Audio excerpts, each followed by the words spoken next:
Hey everyone and welcome to the origins of Barbie in the Nutcracker. In this video, we explore the roots of the story the movie is based on. In this case, this movie is based on a ballet called The Nutcracker, which is based on a book called The Story of the Nutcracker, which is an adaptation from the book The Nutcracker and the Mouse King. As you can see, there's a lot to unpack here. So much so, in fact, that this will be split into two videos. This one will delve into the Nutcracker's history, whereas the second part will compare the Barbie movie to the origin we will uncover here. Without further ado, let's get cracking! Let's start at the very beginning of it all. All the way back in 1816, German author Ernst Theodor Amadeus Hofmann wrote a novella called Nutcracker und Mausekönig, or for us non-German speaking people, The Nutcracker and the Mouse King. Hofmann wasn't just any random author. He is one of the major representatives of the Romantic movement and was an influence for big names such as Edgar Allan Poe, Charles Dickens, and Alfred Hitchcock. His works were distinctly macabre, and this novella was no exception. We're a long ways away from the Barbie movie we all know and love, folks. I can't help but feel that Hofmann's life and upbringing had at least some kind of influence on the story. Or maybe it's just pure coincidence, who knows. Hofmann was raised by his two aunts, Johanna and Charlotte, and their brother Otto. The household was dominated by the uncle, whose full name is Otto Wilhelm Durfer. Hofmann had nicknamed the man O.W., which is a German pronunciation of O.W., but what he actually meant was O.W., which translates to something like oh dear or oh pain, so that basically tells you all you need to know about the guy. He remembers his aunts with great affection though. Sadly, one of the two aunts passed away when he was 3 years old. So, we got a child that was raised by his uncle and aunt. The uncle is overbearing and a pain in the behind. Sounds a lot like the Clara we see in the movie. Now let's dig into the actual book. We're gonna find ourselves a lot of differences to the Barbie movie, with first off the fact that the main character is not even called Clara, but Marie Stahlbaum. The name Clara comes from Marie's doll, who is called Clara. Marie is only about 7 years old in this book, while Clara, played by Barbie, is supposed to be 16. Marie has two siblings, Fritz and Louise, which is interesting since in the movie only Tommy is present. It also seems that Fritz is older than Marie, while Tommy is younger than Clara, but unfortunately the former is never actually confirmed. The three children live with their parents. This is different from the movie, in which Clara is an orphan that lives with her grandfather Drosselmeyer, clockmaker and inventor extraordinaire. The way that the Nutcracker comes into the girl's possession is also different. In the book, the Nutcracker is a gift from Godfather Drosselmeyer, yes, Godfather, not grandfather,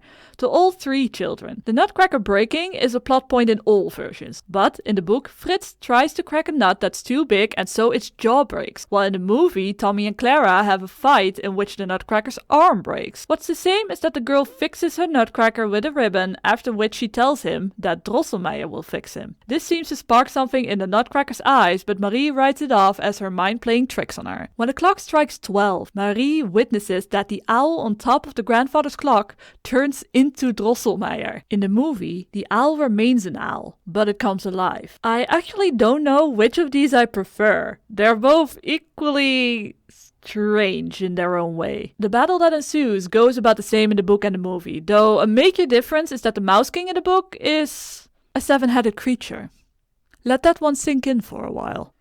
Now that you've realized that our enemy is a brute with 7 heads, let's talk about the fact that Clara shrinks because of a spell the Mouse King puts on her. In the original book, Marie doesn't shrink at all. Combine that fact with the highlight of the fight, namely that Clara yeets her shoe at the Mouse King. Our 7-headed friend gets a full-size kid's shoe thrown at him instead of a shrunken Clara's shoe. Ouch, it obviously knocks him out cold. Not soon after, Marie faints. This is because she actually got hurt pretty badly during the battle. She shattered a glass case with her elbow and it cut into her arm, very nearly cutting a vein. When she comes to and tells her parents about what happened that night, she is not believed. Instead, she remains on bed rest for a couple of days, all the while hearing the Nutcracker talk to her, beckoning her. One evening, Godfather Drosselmeyer comes to visit Marie in her bedroom and hands her the now repaired Nutcracker, after which he goes into full story mode. This story, interestingly enough, is completely absent from both the ballet and the movie, even though it takes up about 1/4 of the entire novella. So the story goes like this. There's a king and a queen, and they have a beautiful daughter named Pirlipat. There's also a mouse queen called Lady Mouserings, with hungry little mice babies. Lady Mouserings, along with her sons, eats the fat off of the king's dinner, which makes him very angry. He orders his court inventor, who is called, you guessed it, Drosselmeyer, to create mouse traps. All the little mice sons die, and that makes the Mouse Queen angry. Pirlipat's mom correctly assumes that Lady Mouserings will want to take revenge on Pirlipat, so she surrounds her kid with cats, which seems like a good idea were it not that the cats fell asleep, leaving Pirlipat completely unprotected. Lady Mouserings is not just any Mouse Queen, but a magic Mouse Queen, so she turns Pirlipat into a hideous Nutcracker. The king blames Drosselmeyer and orders him to find a cure or else he'll be executed. So Drosselmeyer takes Pirlipat apart, finds nothing helpful, and puts her back together again. Then he goes to an astronomer, because that's what you do when your boss's daughter gets turned into a nutcracker. The astronomer reads Pirlipat's horoscope, and from that single horoscope, he finds out that Pirlipat needs to eat a nut called crackin, which must both be cracked for her and given to her by a guy who has never been shaved and has never worn boots. He can't just give it to her though. He needs to close his eyes, give it to her, and then take 7 steps backwards without stumbling.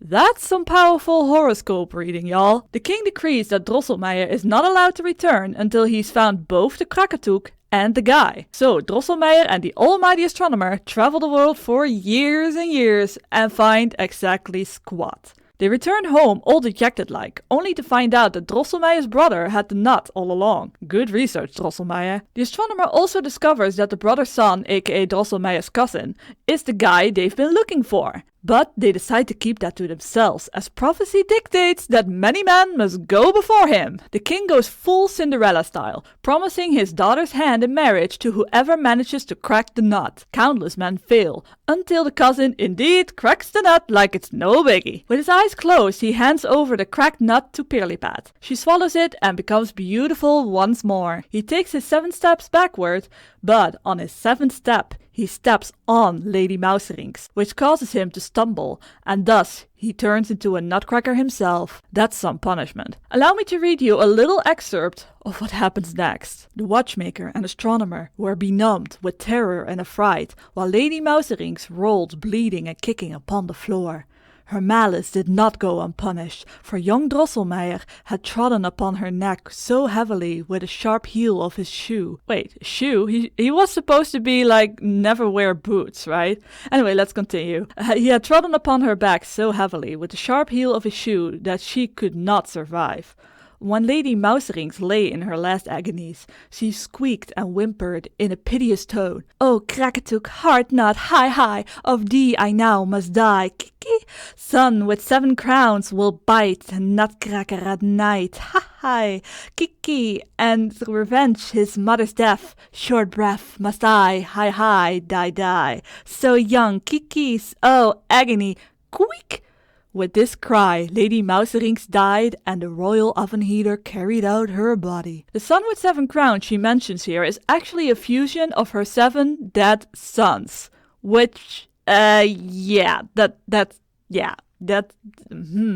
definitely not a kid story, huh? Pirlipat, having learned nothing of her curse, goes, ew, no way, dude. She refuses to marry him and even goes as far as to banish the poor guy. To make matters worse, the king banishes Drosselmeyer and the astronomer as well. The astronomer quickly reads in the stars that the Nutcracker will have to defeat the 7-headed son called the Mouse King, and he'll have to win the unconditional love of a young woman as well, to be able to return to his human form. That concludes the Hard Nut story. After a week, Marie heals and goes back to the glass case where the Nutcracker is standing. She is sure that this Nutcracker is Drosselmeyer's cousin, and that the watchmaker in the story was Drosselmeyer himself. At dinner, Marie confronts Drosselmeyer with what she knows and what she's seen, and she asks why he didn't help his cousin. While the entire family laughs at her silliness, Drosselmeyer takes Marie upon his lap and tells her that Marie has a bigger role to play than him, and that she is a princess, like Pirlipat, because of course she is, but that she cannot rescue the Nutcracker by herself. One night, the Mouse King visits Marie and threatens her that if she does not give up her sugar plums and gingerbread, that he will bite the Nutcracker to pieces. Marie is so scared by this that she puts all the sugar plums and gingerbread she has by the glass case, which the mice consume. The next night, the Mouse King threatens Marie again, this time asking for chocolate and sugar puppets. Marie complies reluctantly, exclaiming that she will do anything to save the Nutcracker, but that it breaks her heart since she's very attached to those puppets. Seeing how heartbroken Marie is the next day, her parents order Drosselmeyer to set up a mousetrap, which he does. In the night, Marie visits the Nutcracker, only to see blood on his neck. When she tries to wipe it off, the Nutcracker comes alive to tell her to get him a sword, just before he turns lifeless again. Marie confides in Fritz, who believes her story and equips the Nutcracker with a silver saber from his colonel. I feel like this little tidbit ties into the design for Make Your Mint, who also carries a saber. You can see Tommy play with Make Your Mint in the beginning of the movie as well, suggesting that Make Your Mint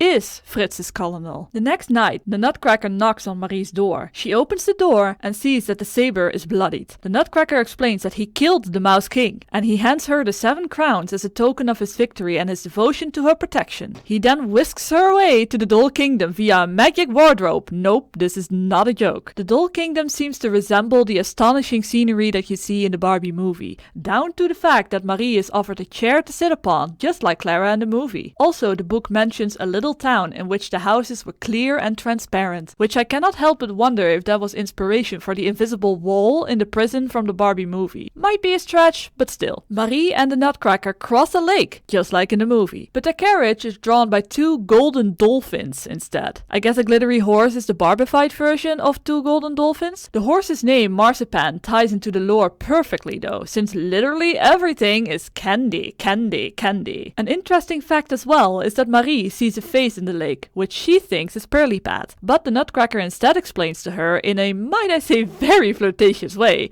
that it's Marie's face. They reach the capital and we learn that in the capital live all the people that can possibly be found in the world. Keep that in mind for later. In this Doll Kingdom, they also speak of a higher power, but instead of a hero like the Sugar Plum Princess is said to be in the movie, this one strikes fear in the hearts of the people. In the castle, the duo is greeted upon the Nutcracker's 4 sisters, who celebrate Marie's bravery and beauty. When they sit down to eat the food the sisters made, Marie falls asleep and wakes up back at home in her own bed. She relates to her parents what happened to her last night, but as usual they don't believe her, saying she simply dreamt it. Her father even takes it as far as to tell Marie that she needs to stop telling this nonsense or he will throw the Nutcracker and all her dolls away. It is implied that at least a couple years pass, because rather than play with the Nutcracker, Marie simply gazes upon him day after day, which reminds me of the Clara we see in the movie. One day she swears to him that if he were real, she would never treat him like Pirlipat did, were she the reason he became ugly. Those were the magic words apparently, because Marie instantly faints. When she comes to, her mom tells her that Drosselmeyer's cousin has arrived. He of course is a handsome young boy. As a gift he brought Marie gingerbread and the same sugar puppets she had sacrificed. The boy also gives Fritz a saber,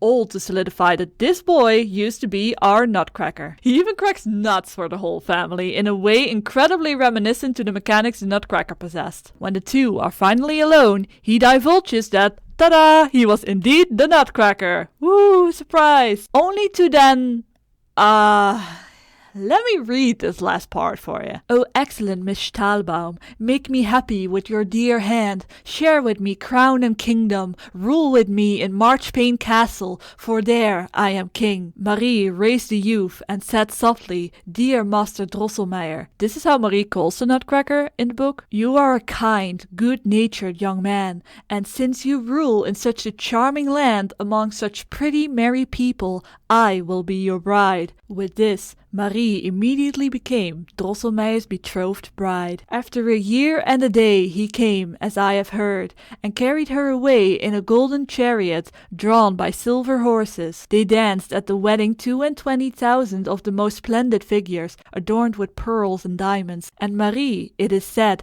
is at this hour queen of a land where sparkling Christmas woods, transparent marchpane castles, in short, where the most beautiful, the most wonderful things can be seen by those who will only have eyes for them.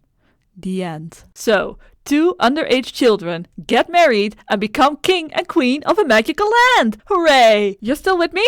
Good. Now, as I mentioned at the very beginning of this video, this book got adapted by Alexandre Dumas, which got the title Histoire d'un Casse-Noisette, which translates to The Story of the Nutcracker. Before I give you another way too long rundown of that book, it suffices to say that the 2 books were nearly identical in plot. The notable differences were that the surname Stahlbaum was changed to Silberhaus, and that that Drosselmeyer's cousin was given a name, Nathaniel. Also, the Mouse King behaves a bit more silly, which is more alike to the Mouse King we see in the Barbie movie. And even though this adaptation eliminated much of the morbidity and bitterness to make it a children's story, because we all know that Nutcracker und Mauskönig was most definitely not a story meant for kids, it is still miles away from the Barbie movie we all know and love. Now let's shift gears a little bit. Once upon a time there was a Russian man called Ivan...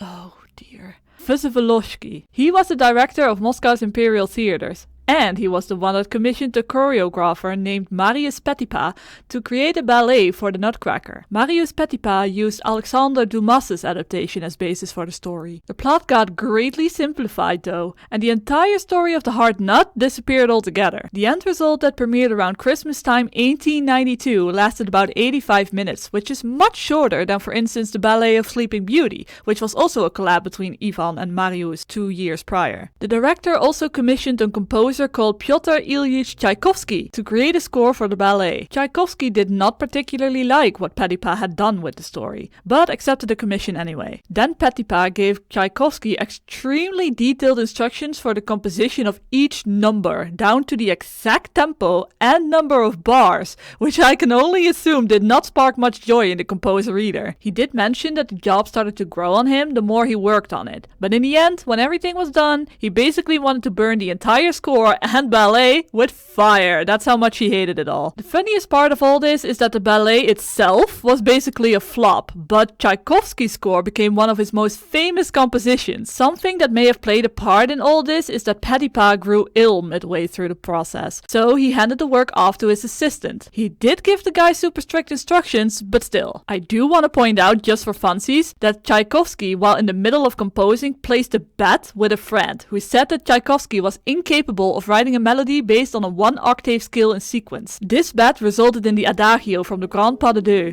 which is used in the scene where Clara dances with her Nutcracker during the second act. That's pretty badass if you ask me. He chose to go with a descending scale melody to give it a melancholy sound because his sister had died shortly before he took on the job. Another fun fact about the score is that Tchaikovsky used toy instruments during the Christmas party scene. The ballet went through many changes over the years, and it differs from company to company and country to country. The order of the dances can be different, the music is sometimes altered, but the basic outline always remains. Here I'll be talking about that very first ballet that was performed in 1892. One of the major differences right off the bat is that in this first performance, actual children performed the children's roles. The ballet consists of 2 acts. The first act starts off on Christmas Eve at a lively Christmas party. When the clock strikes 8, Drosselmeyer appears. He still has the same role as in the books, namely that he is Clara's godfather and makes toys. He gives the siblings the Nutcracker, and Clara immediately takes a liking to him. Everything else occurs like in the books, with Fritz breaking the Nutcracker, Clara checking on the Nutcracker in the night, and seeing Drosselmeyer on top of the clock at midnight. The story diverges here though, because everything around Clara grows to dizzying heights, aka Clara shrinks. Now this sounds very familiar when we think about the Barbie movie. During the fight, the slipper we all know and love gets flung at the Mouse King.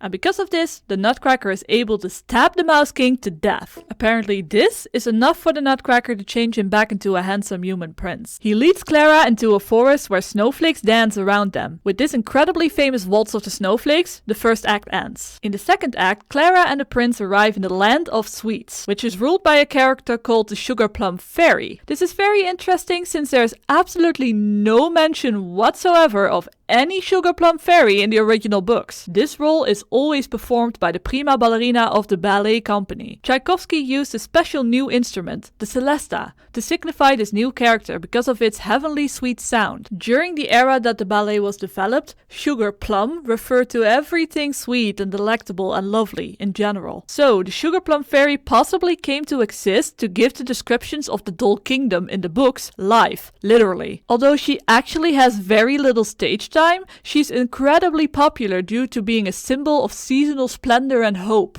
which works very well around the holidays. So the prince tells the Sugar Plum Fairy how Clara saved him, and she is delighted. In honor of Clara, a celebration is held with sweets from around the world. Where the first act is action-packed, the second act slows down a lot, since this celebration takes up the biggest part of it. It includes the Spanish chocolate dance, the Arabian coffee dance, the Chinese tea dance, and the Russian candy cane dance. Danish marzipan marzipan flutists perform for Clara, as well as the polychinelles that emerge from under their mother's enormous hoop skirt. This for me is a clear reference to what I told you to remember a while ago. All the people that can possibly be found in the world. After the Waltz of the Flowers, there's a beautiful pas de deux from the Sugar Plum Fairy and her cavalier to conclude the festivities. We see this celebration in the Barbie movie as well, but it's at the very end of the movie and it takes up significantly less time. The ballet ends with the Sugar Plum Fairy leading Clara and the prince to a reindeer-drawn sleigh that takes them to...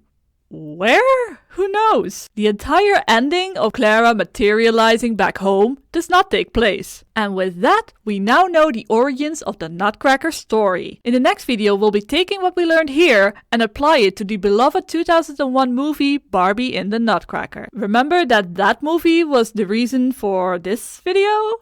Yeah, me neither. We'll be exploring some of the similarities and differences between the movie and its origin. I hope you found this interesting and that you learned something along the way. Thank you so much for watching and see you in part 2. Doei doei!